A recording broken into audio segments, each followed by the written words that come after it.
Welcome to Unstoppable Podcast with Harry Sardinas, inspiring conversations with influential millionaires, investors, thought leaders, entrepreneurs who are making a massive difference with their innovative products and services, and sharing the challenges and the wisdom of how they sold their first million.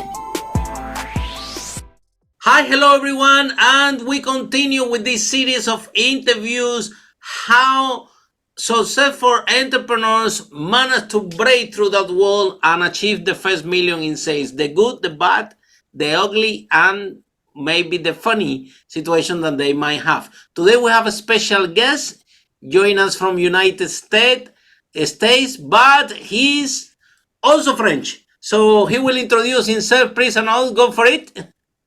Sure. So my name is Arnaud. So as mentioned, I was born in France. As I've been spending some time in France, obviously all my youth. I moved to the United States like 26 years ago, so it has been a while.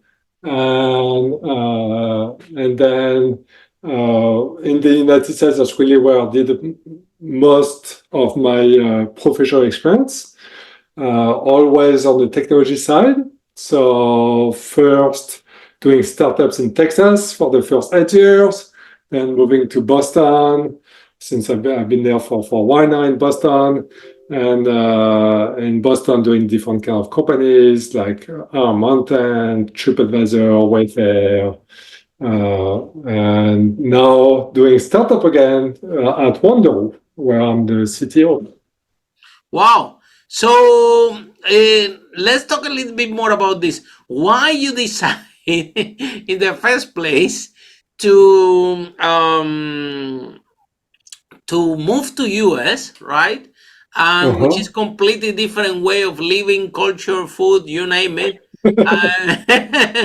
From France to US, what was that drive? Because you are in tech and you thought that you have a bigger space for your career over there, or? No, the very big reason is a love story, effectively. So my now wife, my now wife at the time was already studying in Texas, in Dallas specifically, and so when we got married, she was still studying, and so we decided that it would be better and easier for me to move to the US to be with my wife, effectively. And so that's why we stay in Texas, Houston, where, because I found my job in Houston for 8 years while she was finishing her studies. And then when she was done, she was like, great, let's move to a coast. To Boston. So Boston it is. Wow. And then what happened? You decided that was a good idea to start a business? So it's funny because strictly speaking, I never really started a business on my own. Right? I in Houston, I was part in a few early startups. Like one of them, I was employee number 7. That was interesting. And then at Wondero is not a new startup per se. Wondero has been around for a while, but I'm an executive there, so I really feel like I'm kind of in the deep end on that side too. So I'm more the kind of person that likes to grow the business, typically. So once there is a market fit, a product market fit, be able to grow, to be able to grow the team, be able to grow the business impact. But I have to say, I was exposed to all kinds of different things, especially in Texas, with early startups that were. So the early startup in Texas, they were also tech related? Yeah, they were tech. So, which is funny in a way, because why do you choose tech? Are you a software developer, or you just like tech? Or you just exactly. like risk? I'm a software developer. I'm an engineer. Very good. So obviously tech is what I care about, and this is what I was trained on. And so in Texas, that was interesting because we're in Houston, and Houston is all about oil, right? That's nothing to do with tech, yeah. Well, there is some oil tech, right? There is tech for oil, but oil tech, yeah. but that's not what I did. Right? One of the startup I did there was actually a security startup focused on securing software. So very, very different than oil. The second one was more of a marketplace where the goal was that when you need to move to a new house or a new condo or whatever, you can just automatically set up your insurance, your cable, your this one was property tech, right? Yeah, that was very much here in London, property tech, yeah.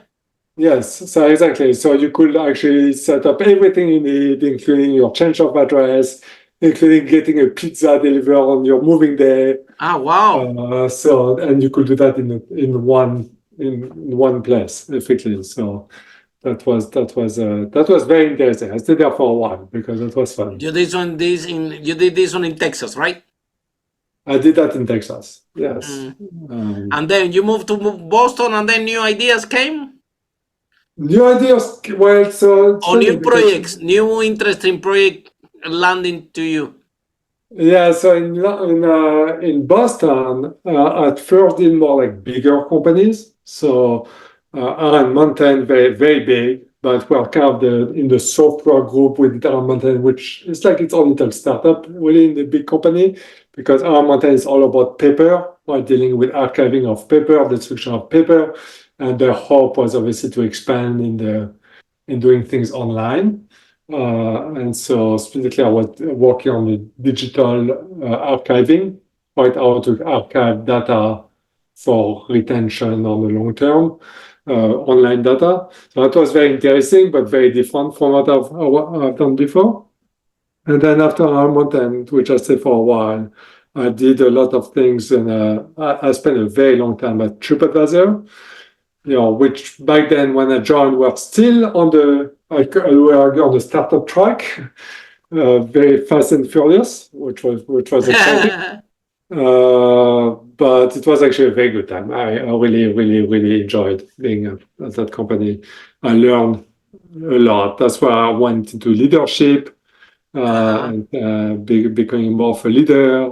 It was an amazing experience. And then TripAdvisor grew and grew and grew. And then I made my way to Wayfair, which is so TripAdvisor is all about, like the name implies, giving advice and providing reviews for creating your perfect trip. And Wayfair is all about furniture. So it's a furniture marketplace. Well, it's actually everything home because they sell all kind of stuff at Wayfair. I bought like knives at Wayfair. So a lot of projects, yeah. Yeah, and now I'm at Wondero for the last 2 years, which is actually you're a founder now. Sorry. You're a founder now for the last. No, I'm not a founder, but I'm part of the executive team, so I'll take that. No, I'm not one of the founders. But Wondero has been around for a while. But one reason why I really wanted to join Wondero is that Wondero is in the travel space, right? Wondero is all about selling bus and train tickets, especially in North America. And it's a big market, the travel industry, huge. Oh yeah, so you will argue that bus and trains in the US is not as big as flying, maybe, but it's still very big. Oh yeah, it's a very big business. So that's what Wanderoo makes sense, and it's kind of finding that niche where you can really, do something meaningful, but that not like you said, the product has to be market fit, yeah. Exactly. So, but what happened is that Wanderoo was very much in travel. COVID happened. COVID was very bad for the travel business, right? Because that meant that nobody was traveling. Definitely. And so that Wanderoo got hit hard, like every travel startup out there, where ultimately nobody traveled in 2020, right? So, which means that when I joined, in 2020, and so they had to do a layoff, obviously, to skirt and crew to keep things alive. And when I joined, that skirt and crew was very much in place. So my job was really to join the team and kind of scale the company back up, effectively, or not back. How you manage to scale the company if nobody could travel? Well, so that's the thing. I joined it back in 2022, so at that point, people could travel again. Okay. So it happens. But that's the point. Like, I really felt like the opportunity to really push for the company to grow and to grow in even a different direction, if you want, from where it was, and that gave me a lot of learnings. And let's just put it this way about how to do that effectively. So, what is the biggest challenge that you find in the tech company? Here we have something. I invest in a tech company also in the metaverse, right, related with the 3D modeling, right? And what we found in the company is like, there is a lot of tech people, yeah, and everybody wants to develop, and everybody goes to develop, but at the end of the day, we have to achieve some sales, right? Because otherwise you keep developing and developing. So how difficult do you find that challenge when it's a tech startup, right? And obviously all the founders are tech people, right? And they are just passionate about writing code and do the program the best that they can, right? But this is a very expensive exercise, right? If you don't find the funding, if you don't find an angel investor, if you don't sell your product, it becomes really, really expensive thing to do. So how you work to this big, huge challenge that we find in very common in the tech startups, that That's a good or question. the 90% of the money that they have or the resources they want to put into a development, and it's only 10% left for one of the verticals that we believe that is important, because if you don't sell, it doesn't matter how good you develop, if you don't sell it, is that the market doesn't want to pay for it, right? Yeah, no, I mean, so good news there is that the co-founders at Wondero are not tech people per se. So that's good. That's very good. Being more it's a marketing. more sales oriented, marketing oriented, right? Exactly, more marketing oriented. So from that standpoint, I think that was the right balance, effectively. Because to your point, yes, you could create a fantastic product, but if nobody's using it, then it doesn't matter, right? And so it's difficult to find that balance, right? Yeah, and in your actually, opinion, Arnaud, in your opinion, if you have a team of 10 people in a tech company, will you have 5 for tech and 5 for sales and marketing, or how? If you had 10 people? Yeah, so so Wanderoo specifically, it was more like I would say 60-40, so 60% tech and 40% non-tech. 40% non-tech, 60-40, yeah. So it's slightly more tech, but not by too much, right? Because to your point, we need to be able to do things like marketing, content, customer service is very important. There are other functions like that you need to have, especially as you're ramping back up, because there are always more you can do on the technical side, and in the meantime, until you can do that, what do you do? Something can be more manual, like something can be more challenging and can be done in a non-optimal way. How about the previous companies, and now the previous company that you work, this balance always been like this, 60-40?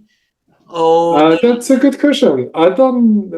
60-40 is a good balance in your opinion, or 50-50, or? Well, so I think that's a difference on when you really get started. You have been in so many tech companies that it's really when you did. I will be tempted to say yes, but I don't have the hard numbers.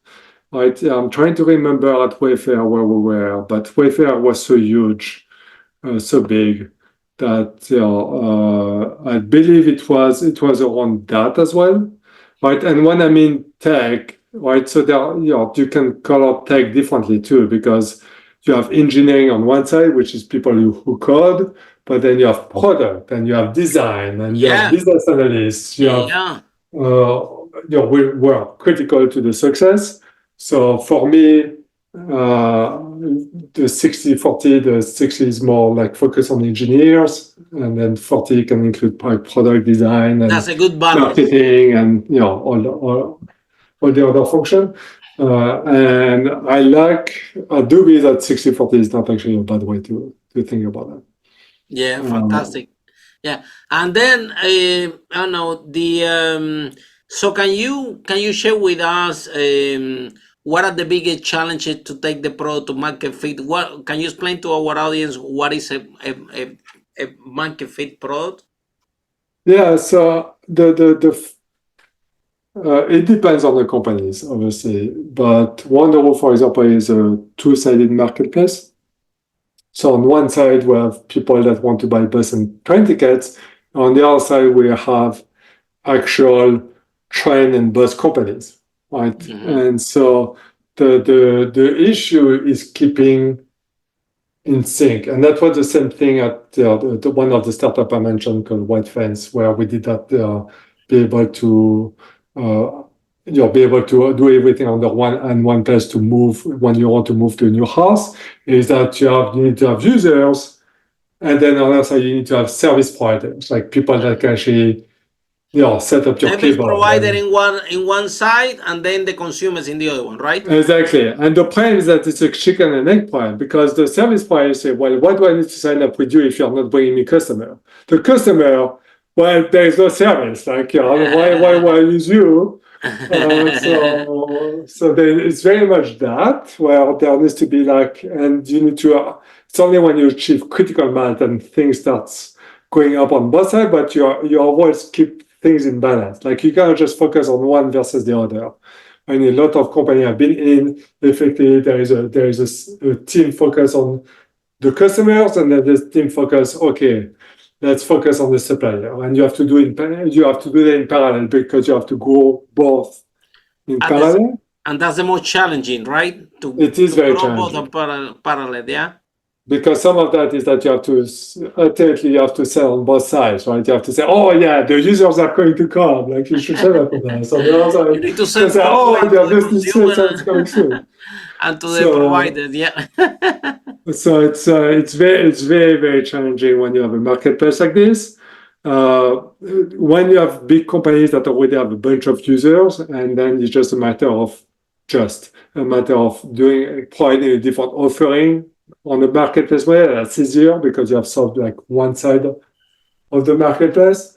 But when you are a startup and you're starting from scratch and you need to bring both to the table, it's super so what do you think? And now some people are saying there that with AI, we're not gonna need software developers anymore. Yeah, I used to develop software, Java and Oracle, when I was young, long time ago. Yeah, I used to have hair back then. And I remember that when we writing this code and everything, it was difficult. We have to think a lot, and when the thing doesn't work, you have to think a lot. Yeah.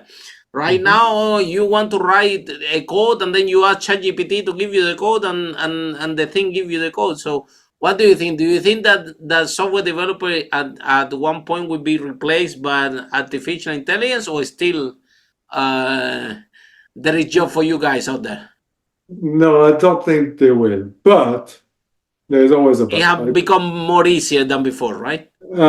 So yes. So my thinking is more like, when you think about what a software developer does every day, pure coding, and is a small part of their job. Exactly. Yeah. A lot of what they do is actually collaborating, right? Understanding requirements from different stakeholders, getting that into their heads, really understand what the heck is happening, coming up with designs so that they can build those requirements, how I'm going to do this and all that.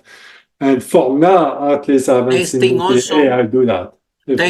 Testing also, if it works, right? Testing, which AI now could do some kind of testing, but AI tends to be focused on the low-level testing, like the unit test, as we call it, and not really on the product acceptance testing, where you kind of eyeball and say, yeah, that looks like crap. We need to redo that thing. No, I don't think AI will do that. At least it's not able to do that yet.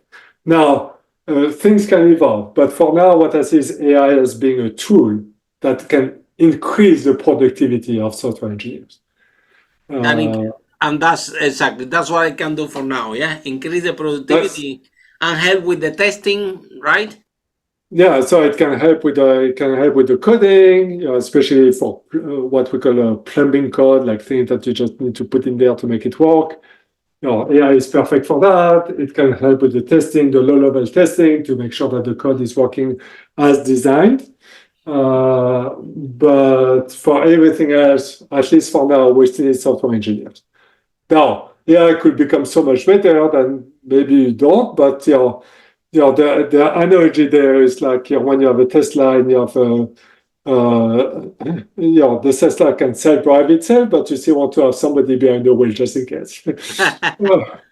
So because you could crash otherwise, and I think that's the same thing right now. Right?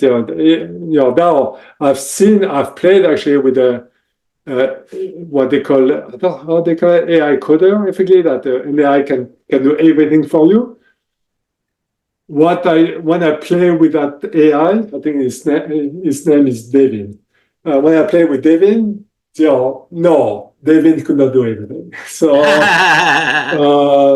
we're not there yet. No, maybe we'll get there. I personally thinking, I don't think with the current LLM that we have, I don't think we can get there with the current technology. I think we need a next generation or a couple of more generations of AI before we get there. But it's a possibility for sure. And now the question that everybody is waiting for, yeah. If somebody is there listening this podcast or looking at us in the social media, and they want to start their startup and they want to achieve the first million in sales, and they don't know what to do, they just have an idea on their head, and they need some inspiration, some role model like you, that you have been working in a lot of different tech companies, right?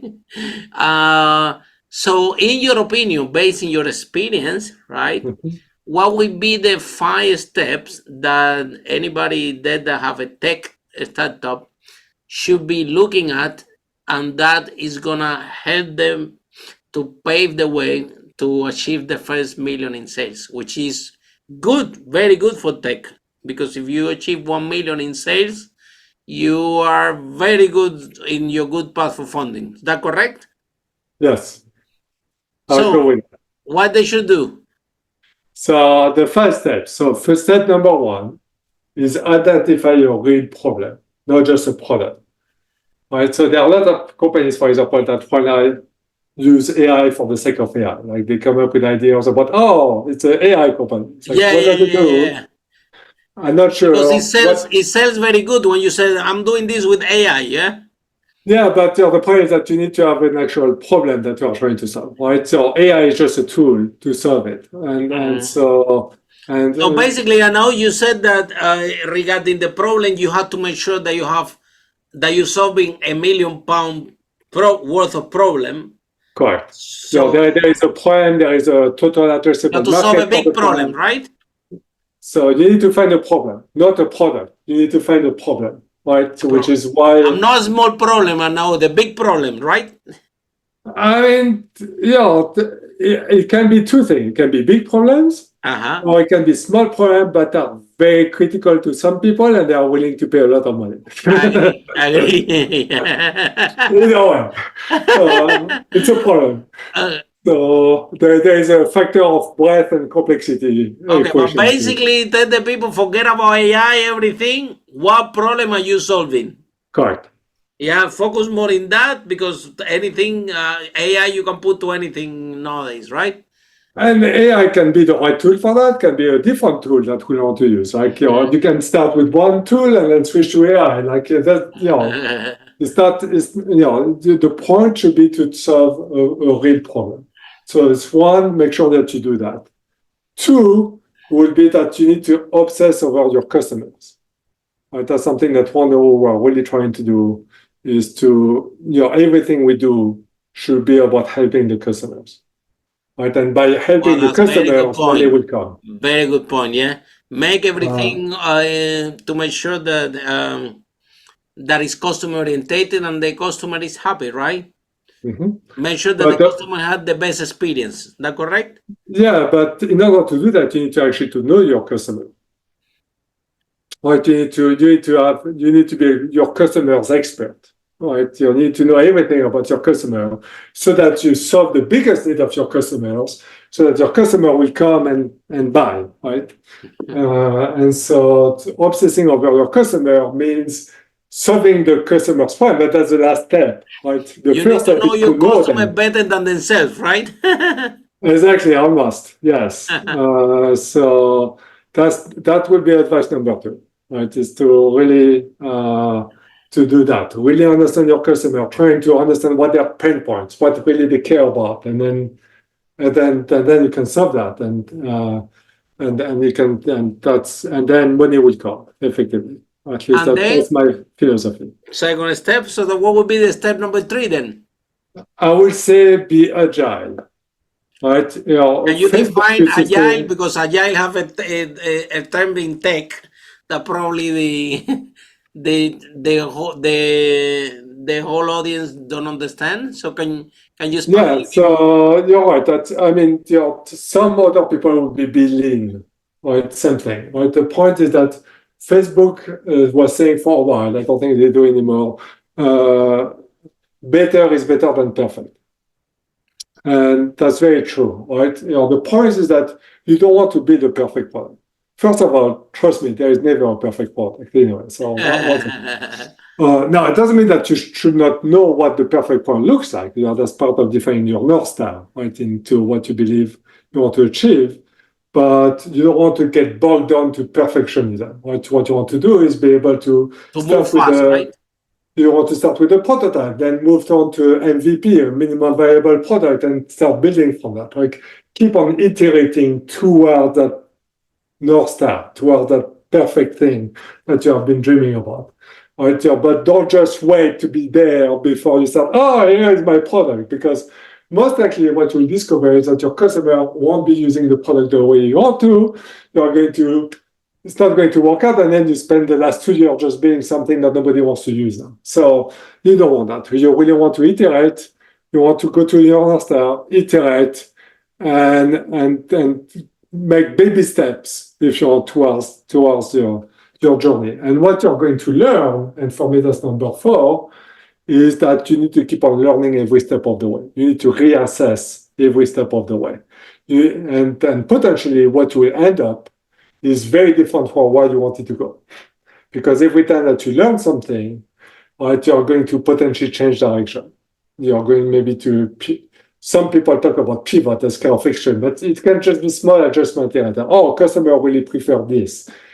Let's build more of that. Right? Customers really don't like that. Okay, let's move away from that. Let's kill that thing. Right, so even so that may have been part of your vision to say, the customer really need this, guess what? Nobody wants it. Okay, great, moving on. So it's all about learning, right? It's about learning, from the market, from your customers, from all the experiments that you're doing, right? Because you should do a lot of experiments, A/B testing, like your user interviews, like you name it. Like it goes back to obsessing over your customer. And you should keep on doing that every step of the way. And that's how you're going to, it may not be a straight line, but you're going to end up in a better place than what you have. If you move fast, right? If you're agile. And if you move fast and you keep on doing like baby steps, really baby steps. You don't want like a 6 months project, for example, especially when you get started. That's going to kill you. So you really want to keep on adding small tricks at a time. Gradually, yeah? And then maybe a step, but really fast, right? Yeah, exactly. Baby step, but very fast. That's right. I'm not sure if I can do that. It's very clear. Very clear. Yeah, I think that the most difficult is to explain something complex, very simple, which is what you're doing. So it's fantastic. So what will be the next step? So 5th step. fifth, I think you need to have the strong team. And not everybody can do everything. So you need to find people that are very complementary to you. That's one. And two, it also means that you have a strong network in general, right? So because not every advice, not everything you do will be coming from the people you hire, right? I have CTO peers that I talk to on a regular basis. Like, there are other, when I have a big challenge, I'm going to reach out to XYZ I trust that know has done that thing in the past. And, what was that company again? Anyway, so you want to have a strong network, both so that you can get this kind of, advices and, and interesting discussions, let's just put it this way, but also so that you can bring supportive, experienced individual at the table to kind of be part of the journey with you. And it could be people that you hire, it could be mentors, advisors, fellow entrepreneurs, tech people, that actually know how to build things. It could be whatever your gaps are, making sure that you have that supporting network to help you out effectively. And that means you're making valuable connections. Keep on building your network. And once you have that network, then it's going to be even easier. For example, you talk about funding at the beginning, that will make it easier then to be able to fund your company, because you already have these people that you trust, that know about your company, that can refer you to other people and so on. So, and even bring potential customers and so on. So you really want to have that network to support you and your idea. I think that when you talk about people, it's very important to find the people that complement, right? Mm-hmm. Because you don't want to have so many people in the startup with the same skill sets, because then it's going to be lacking the other one, right? I mean, we talk a lot about, in the US, we've been talking a lot about diversity and inclusion and all that. But the scientifically proven that people from diverse backgrounds bring different ideas that make the company more successful. Now, how do you define background? It's up to you. But the point is that at least from a function standpoint, what they bring on the table is important. But there are other things that they can bring too that will make it for very interesting discussions. And the point not to agree on everything. Right? Is everybody is agreeing their point of view, and then you debate, and then you come up with. And this is where the good ideas come. Exactly. At the end of the day, is about it's about solving problems, and sometimes a good idea can solve a problem, right? Can come from anywhere too. Yeah, exactly. Yeah. Fantastic. Wow, we have an amazing conversation. Any last message? Any last message to every founder, every CTO out there, every CEO, everyone that is starting the journey of the startups? Yeah, I think that it is not as profitable as before, right? Because now the investors are getting more smarter now, and now you cannot go tell them, oh, it's blockchain, oh, it's metaverse, it's this, and whatever. They are learning very fast, and they know that that you don't have a viable product, and it's not promising. So the days of the .com are gone, right? Now you need to actually save a problem. Or do you think that with this AI still there is some buzz as well, and some investors still are feeling that they're missing out? Yeah, I'm seeing a bubble on the AI side for sure. So I'm seeing a bit of a bubble there. But the question is that, I've seen that with crypto. I've seen that, with other things before that. So the question is that how big the bubble will be and how long will it last effectively. But I'm definitely seeing a bubble with AI. Last advice. I will say that for me, what's very important in a startup, in every company, but startup in particular, is to have a good culture. Right? You want to have people that are motivated and really wanting to do their best. Right? Because ultimately, it's not about the pay. Right? It's so they and that starts with the founders, effectively. I joined Wanderoo because of the founders and the culture that they were trying to lead by example with. And for me, it's a culture of transparency, giving and accepting feedback, which means that there is a certain humility that should come from the founders, right? You don't know everything. You cannot know everything. You should, any good ideas can come from anywhere. People should be able to accept it, right? They should be able to internalize that and act on it. And, if ego comes in the way, then, it's a big problem. So, stay open for feedback. Try to lead by example in promoting a good culture that you will feel good yourself being part of. Yeah, I think that this is a very, very, very important point because with the right culture in place, it will enhance the engine, right? For the startup to be successful. Yeah. For me, it promotes ownership almost. Like people are more motivated to own their place. The sense of ownership, right?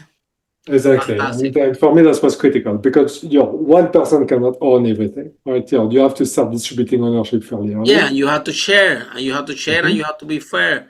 We always say in business, you can only put out the same that you can put in. Yeah. So this is basically the essence of business. Thank you so much. And I would have been fantastic, the interview. And can you please share with us the company that you're working now, the name? So if somebody want to find out more about this company, maybe they can join. Yeah. To help you guys out to grow. Sounds good. So my company that I'm working for is called Wanderoo. Wanderoo is Wanderu. It's already a Boston-based company, but we are remote only since the pandemic, meaning there is no office anywhere. So I'm working from home. Brilliant. Hello. And it's a good company. It's a great company. And then what are you looking for? Are you looking for investors? Are you looking for more clients? Are you looking for more suppliers? What do you need? I think we love more customers, more users. So if you need to buy bus and train tickets, please think of us for sure. And investor, why not? Funding, always comes good, yeah. Oh yeah, it's always a thing. But even though we are profitable, we're self-funding. So wow, that's very good. You're profitable. That's very, very good position to be in the tech company. This is very difficult to achieve. Yeah. Yeah, exactly. So it's a very good position to be. Hopefully, we stay there. Yeah. And very good position. Do you think? I think that the funding is getting better now. It was really a little bit tight globally in the last couple of years, but I've seen here, at least in United Kingdom, there is a little bit of money around. Yeah, it's start to pick up again. But again, what you said, now the investors have become more aware, right, of in the tech companies. Yeah, right, and they are investing still and a lot of money, but you need to have something. Exactly. You have to be solving a problem. You have to have something solid that actually have, like you said, the market fit, and you actually solving a real problem, right? Yeah, something that somebody can say, yeah, that's a good idea. I can see that. Fantastic. Sure. Okay. On that note, Arnaud, thank you so much for your interview, and for every single one of you that is listening today. We share the 5 steps that you too can take into consideration if you want to grow your startup. Take a startup and take it to the first million in sales. Thank you so much. And bye for now. See you in the next episode. Follow us for more interviews with world's most influential, audacious entrepreneurs that overcame challenges and adversity, providing you with the blueprint of how they sold their first million so you can grow your business exponentially.